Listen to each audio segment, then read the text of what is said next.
Hello my reptilian friends, I'm Azalea, and today we're carrying on with some more Heart of the Woods. Last we left off, Maddie got a bit of a shock, though it did kind of work out for her in the end. To some extent, she managed to spend a lot of time with Abigail after all, though her feelings were definitely a bit mixed in regards to other things. Then after that, we ended up with either Morgan or Tara, I can't quite remember which, but we'll see when we jump back in. And yeah, with that out of the way, we'll just jump in.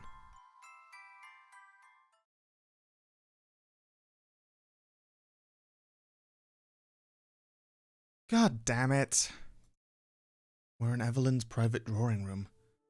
Tara is keeling in front of the back door, wiggling a paperclip around in the lock. It looks like she's never done this before. Tara, let's go. This is a bad idea. I'm not leaving till I get in here. She knows something about Maddie. I know she does. I look around the room. I've been in here plenty of times, but never into the connecting study. Evelyn hasn't so much as opened the door to it with me in the room. I'm starting to regret telling Tara about it though. If we don't get out of here... I'm not disagreeing, but this isn't going to help. We need to... Shit! She hisses and pulls her hand away. Her fingers are brilliant red and she holds them to her mouth. Are you okay? I think it burned me. What the hell? Screw this. Let's just break the door down. She takes a step back from it. It looks like she's ready to kick it.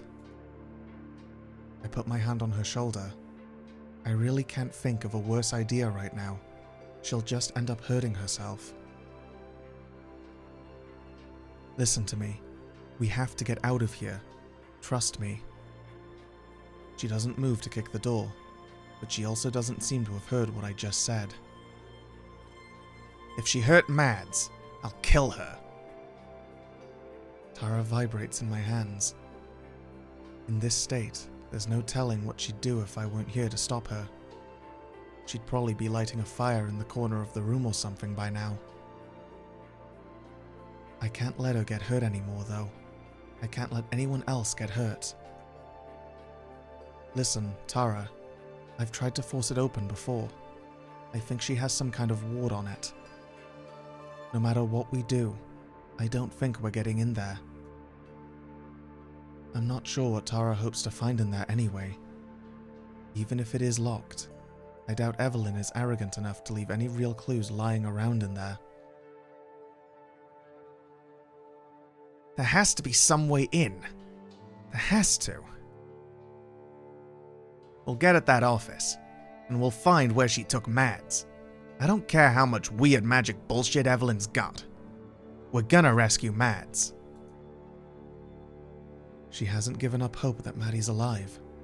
I wish I could share her optimism. All I can feel is guilt. All of this was my fault. If I'd never asked them to come here, no one else would have been hurt. Tara, we need to go. Whatever burned you probably alerted Evelyn. She could be on her way right now. No, we can't give up now. Mads needs us. Tara, we need to consider the possibility that... Tara wheels toward me and grits her teeth. I can't tell if any of the anger she's feeling now is for me. If it is, I can't blame her. She hasn't been willing to face the truth of the situation, but she has to face it eventually. That what, Morgan? That she just killed my friend? Do you seriously think she'd do that to Mads just for looking around the woods? Yes, I do. My voice is colder than I mean for it to be. I instantly wish I could take it back, but she still doesn't understand. I get that she doesn't want to face the idea of Maddie being dead. But she can't ignore the danger we're in. The look in Tara's eyes, however, says this isn't helping right now. I'm sorry. You're right. We don't know for sure yet, but we can talk about this later. Right now, we really need to. Behind me, the door to the room slowly creaks open. My heart stops. I can't move. I can't turn around. I already know what I'm going to see. Good morning, Morgan, Tara. Instantly, I dash between Evelyn and Tara. Nothing good can come from these two being in the same room together. I have to keep them apart. Evelyn just laughs. Just the sound of her voice makes me want to run, but I can't. You both seem so on edge. I'm sorry you don't seem to find my drawing room as relaxing as I do. Maybe it's time for some redecorating. How would you feel about a more earthy palette? She crosses the room to the window and leisurely picks up one of the curtains, pretending to examine it. I can feel Tara behind me seething and getting angrier by the second. No opinions? You come in here uninvited, and you'd think you could at least pretend to be polite. Now she glares at me. I can feel the temperature in the room drop instantly. I used to think it was something that was just in my head. I've changed my mind about it recently. It really is getting colder. You never could though, could you? You never could play along. Always so obstinate. You have to fight every step of the way. Just like when you were young, always cutting your own hair short. Because nothing was ever good enough for you. The clothes I bought, the food I made, and you had to control just one thing. A rush of heat and cold crawl on the nape of my neck. A rush of shame. Evelyn's mouth twists slightly, just enough into a smile, and she breathes a freezing laugh of pride. When was it you realized you couldn't even hold scissors anymore, and you ran around town, begging someone to cut your hair? No wonder no one else ever wanted to be around you. I imagined that's why you had to look all the way overseas to make a friend. She shoots a glance at Tara, baring her fangs in a grin. She's not even trying to hide what she is. And well, look what happened to them. That's too much for Tara. She's been quiet this whole time, maybe from the same fear that gripped me, but now she steps forward. I hold out my arm to prevent her from getting too close. What the hell did you do with Maddie? Evelyn turns back around to the window, barely acknowledging Tara at all, and stares out it absent-mindedly. You know, the forest is a very dangerous place. Every year it seemed there would be a new death. Someone would go missing in the winter. We wouldn't find them until the spring thaw. She turns around. The look on her face is so placid and empty.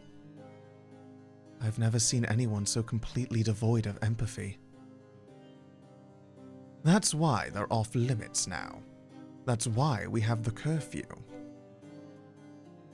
There hasn't been a death like that in almost 10 years. Something we are very proud of. She turns back to Tara again and takes a step forward. Somehow the room seems to get even colder as she does. That is, until your friend. It's honestly frustrating that she would ruin our record so selfishly. I wonder if she had any idea of the headache she was going to cause me. She shakes her head. She's smiling again. Enough of the bullshit. Mads wouldn't go out there and get herself lost. She wouldn't. She's way too cautious for that. You did something to her and you're gonna tell me, or I swear to God. Evelyn looks up. Her smile is gone, and her eyes are as sharp as her fangs. Tara goes silent the moment those eyes are on her. I'm shivering now. I pull my arms close to my body. The air seems to crackle with ice. I try to take a step backwards, but Tara won't budge. I'm not sure if it's out of anger or fear.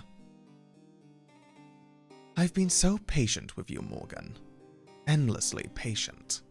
With you and your friends. A mother's patience never wears thin. But then, I never was much of a mother, was I? No, don't. Tara is raised in the air, bound by an invisible force. A look of fear spreads across her face. I reach out my hand, but it's too late. Behind me, Tara rises slowly in the air. What? Morgan, help! What's happening? Her eyes are wide with terror. Tears well up in my eyes. I have to do something. Please, don't. You don't have to. Evelyn's mouth shifts slightly to one side. She looks so disinterested. She doesn't even take pleasure in it. She barely notices us and what we feel. How many years did I give you the carrot, Morgan? How many? Eventually, you'll have to learn. And just like that, Tara shoots backwards and slams into the wall so hard the whole room shakes. Tara! She crumples to the ground in a heap. She's not moving. Evelyn doesn't move as I run to Tara and lean down to look at her. She's awake, still twitching. Tara, don't move. Just stay still. You'll be okay. Well then, please make sure you put everything back where you found it. The maids have enough work as it is. My heart starts beating faster. The heat on the nape of my neck spreads down my back. But instead of the hollow pit in my stomach that's supposed to follow, I feel my shoulders stiffen. My breathing gets slower, more controlled. The edges of my vision start going dark. I feel myself biting down on my own lip. I look down and I see my fists are clenched so tightly my knuckles have gone white. For the first time, I don't feel any fear. Just hatred. With that, she turns away.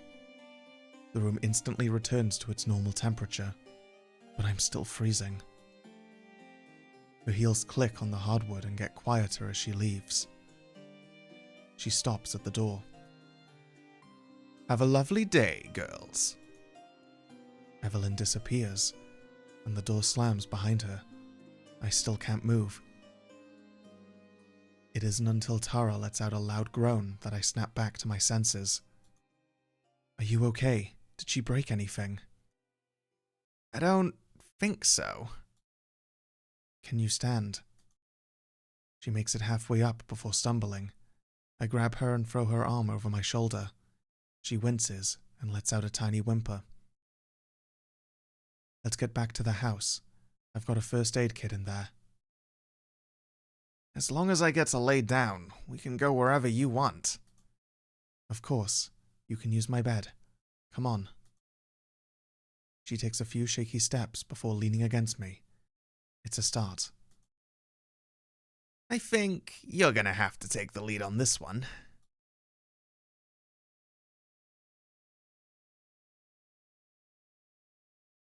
Tara does her best to help me get her up the stairs, but whether it's due to injury or shock, she's barely able to stay standing while leaning on me. Climbing a staircase is difficult, but at the moment there isn't really anywhere else I can take her.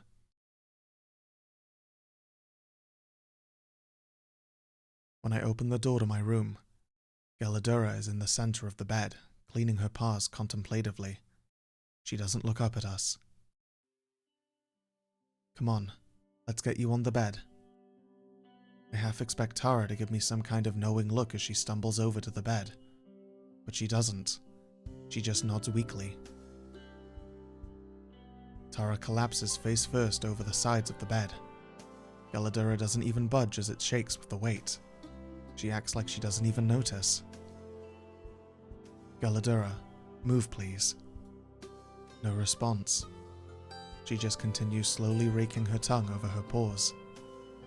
Ever since Tara and Maddie got here, she's been particularly obstinate. I wish I knew why. It's hard not to be frustrated with her, especially with everything that's happened today.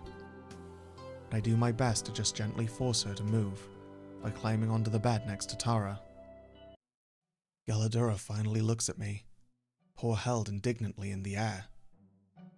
There's plenty of room on the floor. Tara shoots back up, yelping and almost knocking me over. She doesn't seem to notice, as she just stares down at Galadura with wide eyes. Did your cat just talk? Galadura cranes her neck around to look at Tara, and then speaks again. No. Her voice is languid and drips out of her mouth like syrup. Tara's eyes dart back from the cat to me, to the cat again, hoping for some kind of concrete response. Yeah, I told you. Her face lights up with newfound energy. The lines of pain that had creased it disappear in an instant. I knew it! I knew I could trust you! Sure, it was weird she didn't actually talk, but I get it. Shy around strangers. That's valid and also big mood. But I knew it! I knew you weren't lying! I smile. After everything we've been through together, a part of me feels warm when she says that. My chest glows with a warmth I've only felt around Tara. After everything, it should be obvious that she believes me. But Tara's sincerity catches me by surprise every time. Galadura doesn't seem to find it as endearing. She rises methodically, then paws toward the foot of the bed. I'm worried about her. Every month, she's gotten more and more cat-like, but this was the first time that she didn't speak at all. And we're so close to the full moon now. She's not going to get much stronger than this. I can't help but wonder how much time she has left. Galadura, how are you feeling? She looks up at me, with her bright blue eyes, alive with magic and intelligence. I feel hungry. Did you bring me food, Morgan? I don't think you did. She stares at me. The expression on her cat face is unreadable. I didn't. I'm sorry, Galadura. It's been a difficult morning. Morgan looks to Tara. You don't have anything, do you? I think I have a melted chocolate bar in my pocket, but can magical talking cats eat chocolate? Galadura regards Tara silently, her white tail swishing slowly across the bedsheets. Then, without saying anything, or giving any other indication of her intentions, she turns and hops onto the windowsill. Galadura, wait. She turns her head back to me and gazes into my eyes. I feel like I'm being measured. I always feel that way around her. No. You wait. She turns away and sways her tail lazily. I will be back. And with that, she leaps from the window to the branches of the nearby tree. She slips through them like a rush of white water, until she is gone from sight. Tara and I sit there quietly for a few minutes before she finally speaks. Your cat is weird. Yeah, a little. Tara smiles. Morgan smiles back, and the two sit together. Galadura is gone for hours. I need to talk to her. Things have changed so much today. I think she'll know what to do. I hope she will. In the meantime, I tend to Tara. She protests at first, saying she's fine. I don't doubt she thinks that, but I want to confirm that for myself. Eventually, I'm able to convince her to let me look. Her back is essentially one giant bruise, but that's it. It doesn't look like anything was broken, at least. It's a relief. But maybe we were just lucky. Maybe next time Evelyn will do worse. There's no telling what she's capable of. And I can't let anyone else get hurt. So, what's the deal with Galetto? I open my mouth to speak, but before I can, Tara cuts me off. I mean, I know she can talk. Please don't say she can talk. You're just gonna say she can talk, and I'm just seriously asking you don't. I want to know what her deal is. Promise me you won't say she can talk. I promise I won't say she can talk. Tara nods. Her name is Galadura. Tara stares at me for a second, before we both laugh. Okay. Her name is Geldorado. But why can she talk? I've met a lot of weird cats, but none of them could actually talk. Well, it's because she's not really a cat. Of course.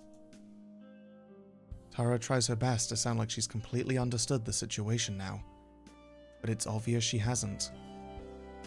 I take a deep breath. Galadura isn't a cat. She's a fairy. I don't know a lot more than that. I know Evelyn cursed her to be in that form. Her memories are hazy though, and it's only been getting worse. She wasn't always like this. She's been around as long as I can remember. She only started talking to me when I was 12. But even back then, she's forgetting she was ever a fairy. I'm worried that soon she's not going to be anything other than a house cat. Tara nods, seemingly taking everything in, and then she's quiet a moment, thinking about it. She doesn't really seem that helpful. I nod my head sadly. She used to be. I'd have never known anything about what Evelyn was without her. I bite my lip. For a long time, she was my only friend.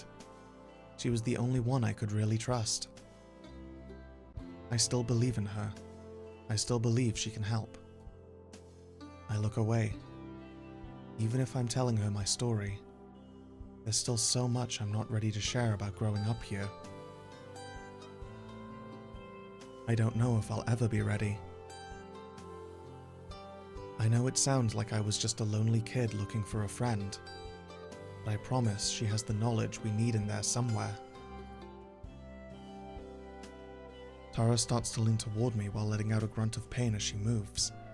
I go to push her back down into bed, but before I can do that, her arms wrap around me. She gives me a gentle squeeze, and I lean into her in response. I want to hug her too, but I know that wouldn't be doing her back any favors. So I sit there and let her hold me, try to take refuge in it, try to remember that I'm not alone. You don't have to make excuses. I believe you. And I'm sorry you had to grow up like that. It's their loss that they didn't stick around to see how cool you turned out to be. She pulls back and grins at me. That same goofy grin I've seen hundreds of times before. But it's so much better in person than it was on a screen. And it's exactly what I need right now.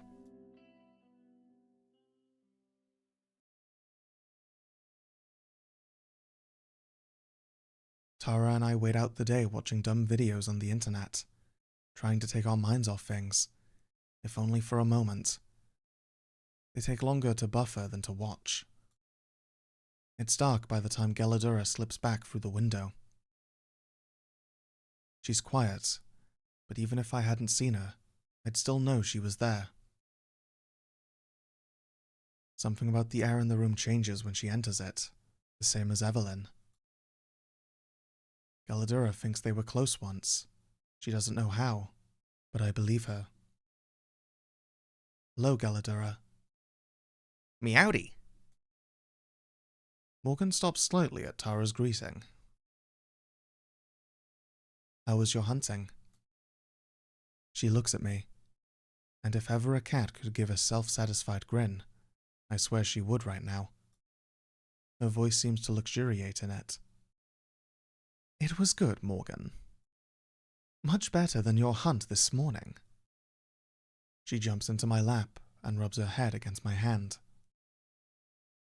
How does she know about that? I know much about Evelyn. Her voice is deep as stone and rumbles in her throat with a purr.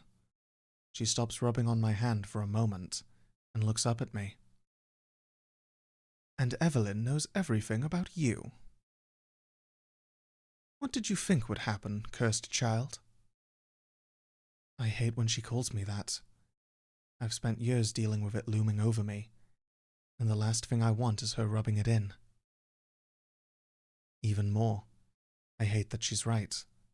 I should have known this would happen. I should have kept Tara from going to the office. But I never imagined Evelyn was that strong, and Tara paying the price for my failure. Evelyn is as good a hunter as any cat. She'll never let her prized vessel out of her sight. She's watching you even now, Morgan. And when the moon is full, she will finally strike. And then, still in my lap, she curls up and closes her eyes. I'm not going to get any more out of her tonight. Tara doesn't say anything for a while. She looks contemplative even. But when she does speak, she asks the question I knew she would. Why'd she call you cursed? I wish I could lie. It may be the first time I've ever wanted to lie to someone other than Evelyn. But I can't. Tara deserves to know what she's involved in. Because I am. Tara just stares at me, half in shock. She quietly waits for me to continue. I hesitate a moment before continuing regardless. Evelyn is not my real mother. My real mother died before I was born. And whatever Evelyn is, she took her body. She's done it to our family for years. Galadura and I pieced it together from the town records and scraps of my mother's diary. Every couple decades she has to change hosts, and I look into Tara's eyes. This is the first time I've ever told all this to anyone. And you're next. Tara says the words I don't want to. I nod. Evelyn's going to make her move on the night of the full moon. That's what Galadura says. I close my eyes. I know she's right, but I don't want to admit it, even to myself.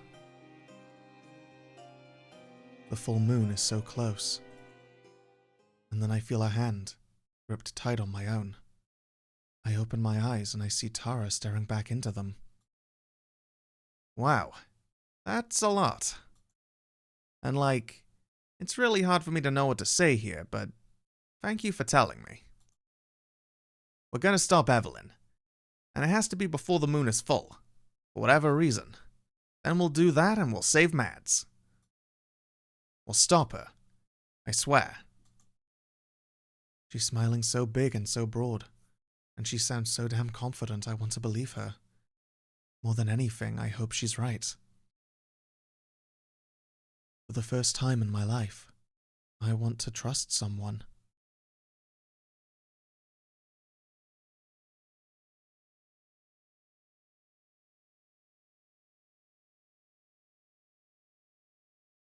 I'm starting to get used to it, just a little bit. I've done my best to keep a regular human schedule as much as I can. Going to bed at night, waking up in the morning, even if they're unnecessary, they help me feel a little bit more like myself. Like, not quite everything has changed. Hunger or not, I'd kill for a cheeseburger or something, though. I don't know what I'd do without Abigail. She's never far from my side, and she's my anchor through all of this. Endlessly supportive and positive. I know that she views my circumstances, well, differently than I do. That she enjoys having me here, but I can't fault her for that. I still can't fathom the depth of the loneliness she's felt, with nothing but a silent tree spirit for company. The days that we've spent together have been pleasant enough, but I still don't want to accept this fate. I can't. I rise from my spot on the stone floor. Sunlight pours through the stained glass window of the church, and has been for some time now. There hasn't been much snow since the storm that I was caught in. All of my time has been spent here in the church, or exploring the woods with Abigail. I try to see the charm in some of the places she's taken me, but they all feel the same. Trees and rocks and snow, in varying combinations. The forest may be huge, but it's stifling in how repetitive it all feels. I keep hoping that Tara and Morgan might come by, so I could at least see them, even if they can't see me. So far, they haven't. I look around the church, expecting to see Abigail waiting like usual, but she's nowhere to be found. I can hear her, though. I'm just outside the church, singing. I move through the doors to watch. Just a few feet away, she stands with her back to the church and me, her arms outstretched, but not fully. She sways softly as she sings. And God, how she sings. Her voice has a lifting cadence, and not even the wind dares interrupt or quiet her. It's unreasonably beautiful, the kind of voice that if you heard it on the radio, you'd have to pull out your phone to see who you're listening to. And to think, I get my own private concert like this. She faces the sky, and I don't need to be able to see her face to visualize the smile that I can hear in her voice. The song she's singing is wordless, but still beautiful. I wonder if it's something she came up with herself. I imagine her spending years playing with the melody, or maybe she's just making it up as she goes along. I notice then that I'm not the only one watching. A small flock of a half or dozen or so birds crowd around her feet, watching in rapt attention. They hop around, occasionally cheeping to join in. She waves a hand and they flutter about, never perching on her, but never leaving either. From the trees, just barely peeking out, a young deer observes as well. It isn't close enough for her to touch, but close enough for me to count the spots on its belly. It's just like something out of a cartoon, where she's the fairy tale princess who's friends with the wildlife. I wonder if it's because of her in particular, or if the animals don't feel threatened just because we're spirits, not flesh and blood. All too soon, it's over. Her voice fades away without wobbling, and the birds instantly disperse. The deer bounds back into the woods, invisible. She turns to face me. "Good morning, Madison." I'm blushing, and I don't know why. "Good morning. That was amazing." "Thank you. I hope I didn't wake or disrupt you." "Nah, not at all. Besides, if I'd known, I'd have gotten up early just to hear more." "Aw, you're flattering me." "No way, not at all. I mean it. You have a beautiful voice." Now she's blushing too. "Thank you." "How did you learn to do that without scaring away the animals?" "It wasn't really a matter of learning. It just happened naturally, over time." I sing for myself, first and foremost. I think eventually they realized that I wasn't a threat. Seemed like they were enjoying the show too. It's quite the compliment if even the birds like my song. There was a deer too. You might not have seen him though. He was kinda hiding in the bushes. Oh, was he? I'll have to introduce you next time. He's quite friendly too. Really? You know him? Most likely. I suppose it could have been a new deer. I'd have to see him to know for sure. Nowadays, there are these things called petting zoos, where you can pay money to walk around and pet tame animals, like deer and sheep and pigs. I've never heard of them just making friends with people, though. That sounds marvelous! Have you ever been to one? Not since I was a lot younger. They're mostly for kids. Adults in the modern world sound awfully boring in that case. Abigail walks to my side, standing close like she always does. I wonder if it's intentional. Together, we face the forest. She touches my arm, so lightly that I wonder if that's intentional too. If you're feeling up for it, there's some place I'd like to show you, here in the forest. It's one of my favorite spots. Of course. Lead on. I'd love to see anything that you think is special. Besides, it's not like I have anywhere else to be. I refrain from saying that out loud. I am genuinely interested in what she wants to show me. I like spending time with Abigail. But I hope that she'll also be willing to answer some more of my questions now too. Having fun together is nice, but it just feels like a distraction from the matter at hand. Speaking of hands, Abigail takes mine, ever so gently. Let's go then. We take off at a brisk pace. The distance falls away faster than normal.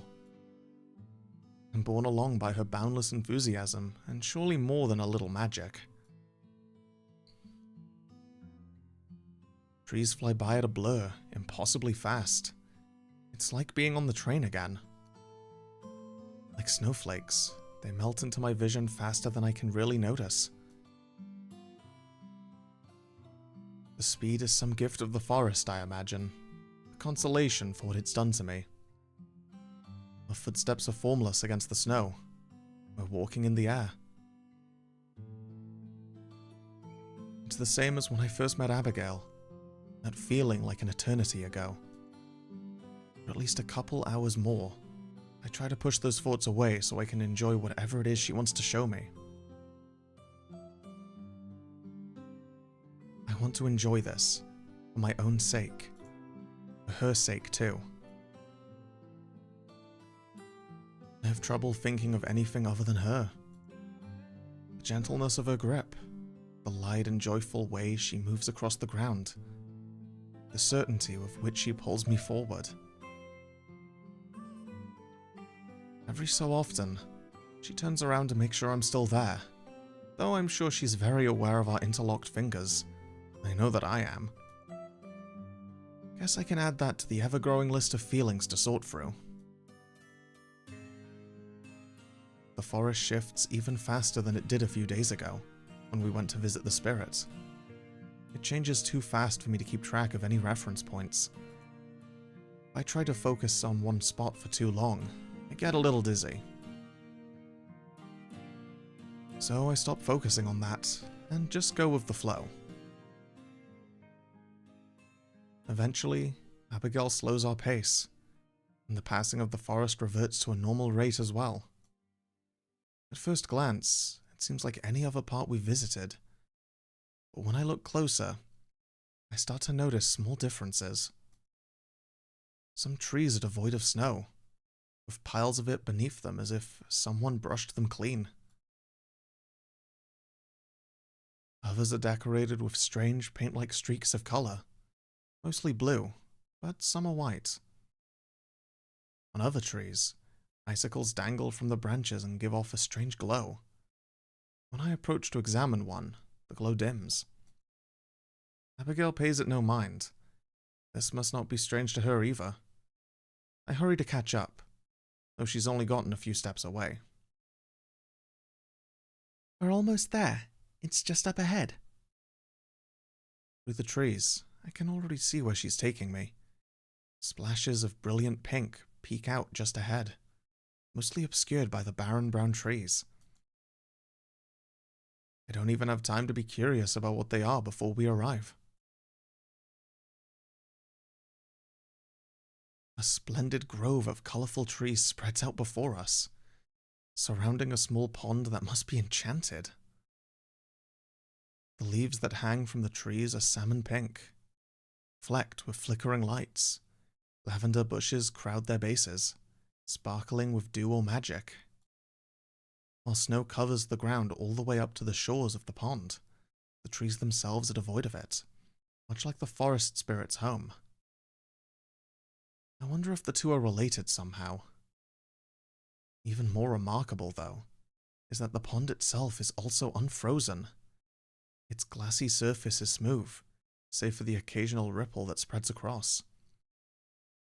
It's small enough that I can see clear across to the other side. It makes this place feel even more secret and hidden. You could wander the forest for years and never stumble across it. I move slowly towards the water. This place deserves calmness. Oh, Abigail, it's beautiful. The water laps at my feet, though remains undisturbed. Like a vampire, I have no reflection, a fact that I pointedly try to ignore. Where are we? What makes this place so special? This is one of my favorite places. Isn't it lovely? As for what makes it special... Her eyes twinkle conspiratorially. Fairies. There's a beat of silence. I feel like I should be surprised at her answer, but I'm not. After everything I've seen, fairies are downright mundane. I remember her mentioning them before too. I look around, wondering if I've missed them hiding somewhere, but I don't see anything. Abigail laughs. Just as decorators. They aren't around right now. They much prefer the nighttime. They're far more active in the moonlight. You can see traces of them, though. As an example, she cups one of the icicle-like baubles that hang from the trees. Inside, a faint light beats like a heart, dim enough to be invisible in the daytime. I'm sure they're around, watching, but I've only met them once myself. It may be years before you do. There it is again. The promise of eternity spent like this. I bite my lip. I think that's okay with me. I've had enough magic for 1 week. Yes, understandable. She walks back to the shore of the pond and sits down. I take a seat beside her.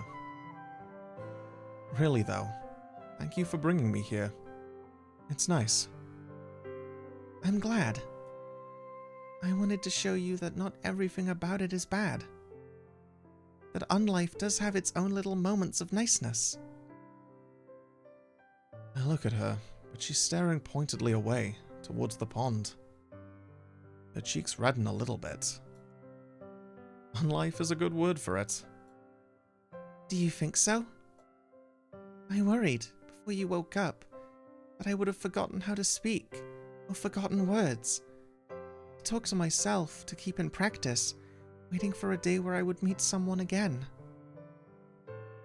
It's also why I sing, so that I don't forget how much I enjoy it, even if nobody listens. I know that it's silly, but sometimes a bit of silliness can be what helps me keep going. I don't think that it's silly at all. Besides, I could sing like you, and I'm sure I'd do it all the time too. I could teach you, if you'd like. Oh no, you don't know what you're getting into. I'm pretty sure I'm unteachable when it comes to singing. You'd have birds flying miles away instead of coming to listen. She laughs. Come now, I'm sure it can't be that bad. I knew nothing of singing when I first started. I simply practiced and practiced. Everything gets better with practice and time. My singing voice has got to be the one exception. My middle school choir teacher even told me there was no way I would ever be a singer. It was one of the most traumatic days of my 12 short years back then. In all of existence? Out of everything. In that case, I suppose I must hear it, just to know. You can't promise something like that and then not demonstrate. No way. Not happening. What if we sang a duet? Definitely not. Aw, you're no fun. She playfully swipes at my shoulder. Are there any instruments that you do enjoy? Any that I've heard of, that is. Piano. I've taken lessons since I was a little girl. Oh, wonderful. Yeah, I miss it. I flex my fingers, staring down at them, remembering the feeling of keys. Even before coming out here, it had been a while since I played. I don't think I ever consciously stopped. It just happens over time. Most of the time, the only music I'd have the opportunity to listen to was during prayers, or the occasional traveling performer. Sometimes, I'd convince Mr. Braun, who played the organ, to show me some of the pieces he'd learned in the city. He says this with a sly smile, sharing some private joke with me. Do you remember the names of any of the pieces? I wonder if I've heard of them. Oh yes, there was, She bites her nail, thinking about it. Oh, it's on the tip of my tongue. She squirms, wiggling around like she's hoping the memory will fall into place. Finally, she shakes her head. Maybe not. It seems I've forgotten. Do you think there's a chance, though? Are you very familiar with songs from, well, my time? Some of them, yeah. A lot of the most famous and respected composers come from those days. From this part of the world, too. Abigail sighs wistfully and looks off into the distance. I'm glad to hear that. They must be magnificent to be remembered so many years later. How nice that must be, to leave behind a legacy, to be missed. To be missed. The way she says it is wistful, a dreamy sigh, like something that she longs for. I glance over, half expecting her to be crying, but her face is steady and calm. She catches me looking and smiles. I'm sorry. I'm just feeling a little nostalgic. You don't need to apologize. I like hearing what's on your mind. I'm glad. It would be rather unfortunate if, after everything, we didn't get along. We both laugh at the idea. I do have another question, though. A personal one. I know you said I can ask you anything, but... I meant it. Please go ahead. Well, before, you said that you'd never even tried to go back, escape, whatever the right word for it would be. Why is that? Doesn't it bother you, being stuck like this? Abigail scratches at the soft dirt beneath us. Of course, her fingers move impotently through it, changing nothing. If you don't want to answer, that's okay. I don't mind. I'm just thinking of what to say. So, I suppose that you've been thinking about it a lot, right? How to go back. I nod. Almost constantly. I don't know if it's possible or anything, but... Don't get me wrong. I'm beyond grateful that you saved me at all. But it feels like we're so close to being alive, but not. Everything's changed, but at the same time, it's like nothing has. I don't feel much different, but everything's different. I have a whole life out there. Or at least I did. I can't just forget about it, or move on, or give up, or something. I understand. She's quiet, and I wonder if I went too far, if I asked something that I shouldn't have. In a lot of ways, it's one of the most intimate and personal questions I could possibly ask. Then she shifts around to face me better. I didn't have much left once I moved on. My family and those I care about. I had no desire to return to them. And then time started to pass. At first, the days felt slow, torturously slow. I did nothing but sit around and mope, never straying far from the forest spirit who had saved me. But then I started to explore more, to get to know the forest, find moments of happiness. I was still terribly lonely, of course. It has been, until you got here. But I can honestly say that I didn't hate it. I sang, I watched, I found my own joy where I could.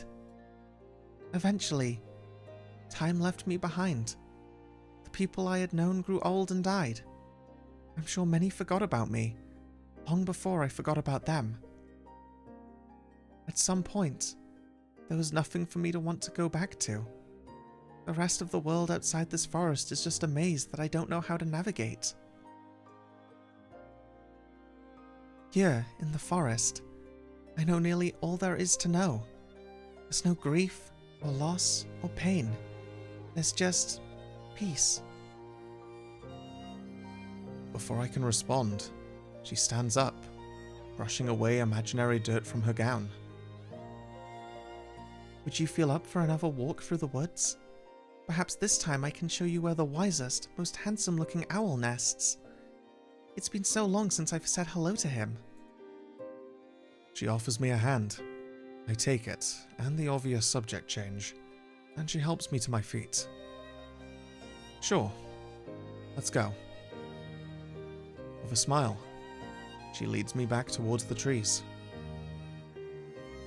Okay, I think that is a good place to stop for today.